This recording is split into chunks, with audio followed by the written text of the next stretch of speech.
बागेश्वर सरकार को क्यों सताने लगा है डर? कौन लेना चाहता है धीरेन्द्र कृष्ण शास्त्री की जान? ना तो हम अपने लिए जी रहे, ना अपने लिए चिल्ला रहे, ना ये खतरा अपने लिए मोल ले रहे। हम चाहते हैं तुम्हारी आने वाली पीढ़ियों पे राम की यात्रा पर पत्थर ना फेंकें। बाबा ने क्यों बोली 4-5 साल और? जिंदा रहने के बाद टेंशन में आए बागेश्वर धाम के भक्त। तुम सिर्फ हमको 4-5 साल का टाइम दो, अगर हम जिंदा रहे तो दूसरे धर्म वाले भी हरी हरी बोलेंगे।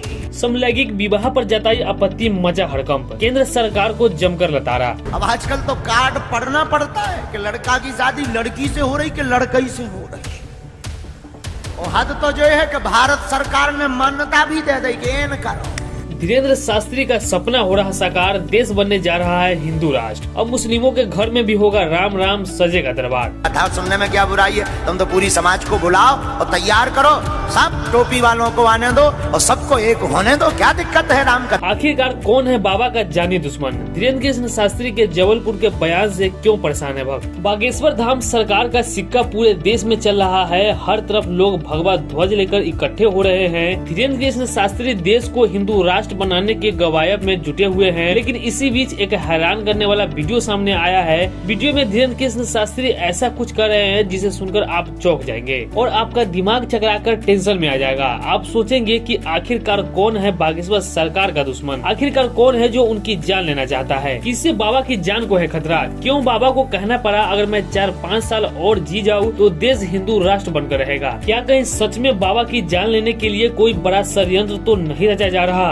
धीरेन्द्र कृष्ण शास्त्री ने इस बार मोदी सरकार पर भी हमला बोला है। केंद्र के बारे में जो कुछ भी धीरेन्द्र कृष्ण शास्त्री ने कहा, उसे सुनने के बाद उन लोगों का मुंह भी बंद हो जाएगा जो बाबा पर सरकार का पक्ष लेने का आरोप लगाते हैं। लेकिन उससे पहले धीरेन्द्र कृष्ण शास्त्री ने हिंदू राष्ट्र के मुहिम में एक और बड़ा कदम रख दिया है। बाबा वो करने वाले हैं जो आज तक कोई नहीं कर सका। बाबा ने अपने तेवरी पर साफ कर दिया है कि वो जल्द ही देश को हिंदू राष्ट्र बना देंगे। इसके साथ ही बाबा ने जो कहा उसे सुनकर एक हिंदू खुशी से झूम उठेगा। दरअसल बाबा ने देश को हिंदू राष्ट्र बनाने का प्लान तैयार कर लिया है। बाबा का ब्लूप्रिंट रेडी है, बस अब उसे जमीनी तौर पर लागू करने की तैयारी है। दरअसल पंडित धीरेन्द्र कृष्ण शास्त्री हाल ही में जबलपुर में मौजूद थे, जहां उन्होंने राम कथा की इस कथा के दौरान बाबा ने कहा कि अगर मैं 4-5 साल और जी गया तो देश को हिंदू राष्ट्र बना दूंगा। हर घर में राम का नाम लिया जाएगा और इसके लिए बाबा प्लान भी तैयार कर चुके हैं। बाबा का कहना है कि अब जल्द ही सिर्फ हिंदू ही नहीं बल्कि मुस्लिम और अन्य धर्म के लोगों के घर में भी जय श्री राम के नारे गूंजेंगे। इसकी शुरुआत बहुत ही जल्द बाबा करने वाले हैं। इस बयान के बाद जालीदार टोपी पहनने वालों के माथे पर पसीने आने लगे हैं। सनातन विरोधियों की ठठरी बंद गई है क्योंकि बाबा बहुत ही जल्द एक मुसलमान के घर में राम कथा का पाठ करने वाले हैं। और ये कोई आम मुसलमान नहीं बल्कि मुस्लिम समाज के नेता के घर में कथा होने वाली है। यानी कि अब हरे रंग वालों के यहाँ भगवा पहुँचेगा और वहाँ भी जय श्री राम के नारे लगेंगे। बाबा के यहाँ अर्जियां लगेंगी। इसीलिए आपको बता दें कि पंडित धीरेन्द्र कृष्ण शास्त्री ने खुद इस बार खुलासा किया है कि कटनी में मुसलमानों की चाह है कि उनके घर भी राम कथा का अमृत पान कराया जाए। इसके लिए बाबा ने स्वीकृति भी दे दी है। बाबा का कहना है कि हमें भी बड़ी खुशी होगी अगर हम सभी एक होना चाहते हैं। तो इसके साथ ही बाबा ने खुलकर कहा कि सभी टोपी वालों को इकट्ठा करके हम राम कथा सुनाएंगे, सबको राम कथा का पान करवाएंगे।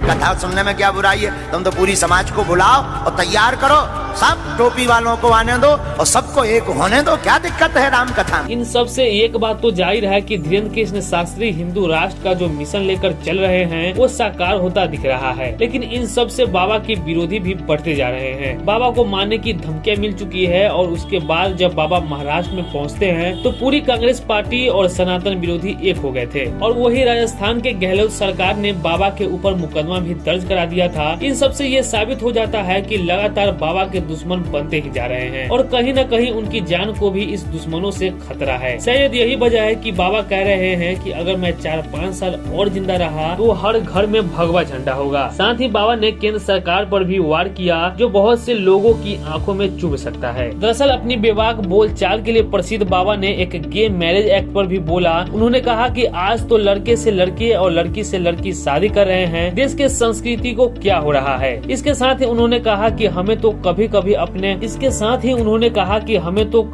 अपने पैदा होने पर भी अफसोस होता है। यही नहीं, इसके साथ ही बाबा ने केंद्र सरकार को लताड़ लगाते हुए कहा कि केंद्र सरकार ने ऐसे कानूनों पर मुहर लगा दी है जो कि गलत है। अब आजकल तो कार्ड पढ़ना पड़ता है कि लड़का की शादी लड़की से हो रही कि लड़कई से हो रही।